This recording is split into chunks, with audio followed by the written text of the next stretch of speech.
Sabda Nabi Sallallahu Alaihi Wasallam bahwa sepeninggal Nabi di kehidupan yang tadinya damai itu, tentram itu, saling menghargai, saling menghormati, saling menyanjung dalam kebaikan, fastabiqul khairat, berlomba dalam kemuliaan, sampai Allah menurunkan persaksiannya, kuntum khaira ummah.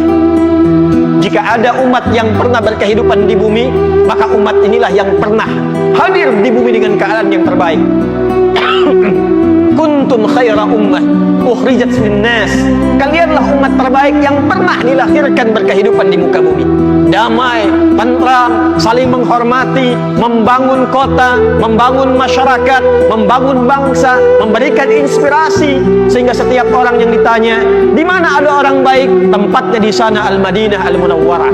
Di mana ada bisnis yang jujur, Al-Madinah Al-Munawwarah. Di mana ada orang-orang yang mulia dan sabar, Al-Madinah Al-Munawwarah. Di mana ada orang-orang yang saling menghormati, menjaga, menyayangi, Al-Madinah Al-Munawwarah.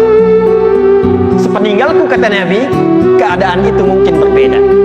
Hadirin, kurang lebih 15 abad setelah peristiwa hadis tadi disampaikan, kini kita melihat yang dulu saat berniaga tenang, jujur dan saling menghargai, kita dapati sekarang dalam konteks perniagaan saling berselisih.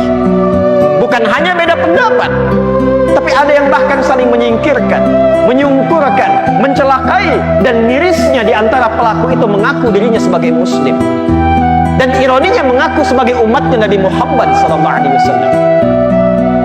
Di bidang lain selain bidang ekonomi dan perdagangan, masuk kita pada sifat-sifat yang konkret. Di perpolitikan saling bertikai, berselisih, bertentangan.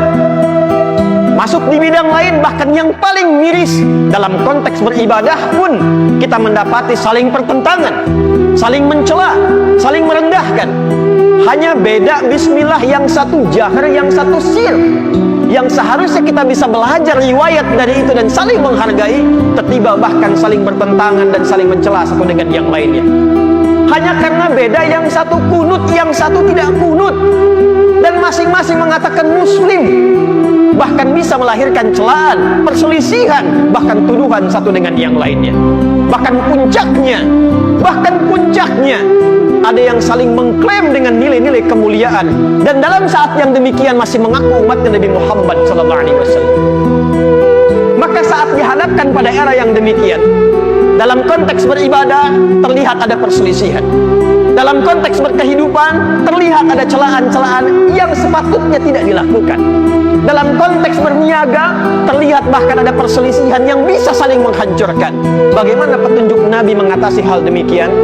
Maka Nabi memberikan kepada kita dua rumus pokok. Yang pertama, kata Nabi, usikum bitaqwallah. Usikum bitaqwallah. Jika Anda satu masa mendapati perselisihan, perbedaan pendapat, silang sengketa, maka yang dikedepankan, kata Nabi, sebelum kita bersikap, sebelum kita merespon, usikum bitaqwallah, hadirkan sifat-sifat takwa kita kepada Allah untuk merespon apa yang kita hadapi itu. Dua, ini yang paling indah. Alaikum bisunnati wa sunnatil khulafa'ir rasyidin al-mahdiyyin. Lalu setelah kalian paham awalnya, ada potensi perbedaan pendapat, ada potensi perbedaan yang bisa menjalankan dan menghadirkan perpecahan, datangkan ayat pertamanya, ittaqullah. Bertakwalah kepada Allah. Allah sedang mengawasi. Jangan sampai ujian yang datang ini gagal kita, alih-alih memberikan solusi, larut memberikan nilai perpecahan yang lebih dalam. Tahan. Muncul yang kedua, ini saudara saya, ini adalah kawan saya, apalagi kalau benar-benar seiman. Alaikum bisunnati, kata Nabi, maka cari jalan menyelesaikannya. Setelah yang pertama secara internal, tanamkan dalam diri kita, tidak boleh berpecah, gak boleh berselisih. Allah mengawasi saya, harusnya bersilaturahim, menyatukan, bukan memisahkan. Maka cari jalan kedua yang kedua. Alaikum bisunnati, selesaikan masalah itu dengan rumus sunnah Nabi SAW.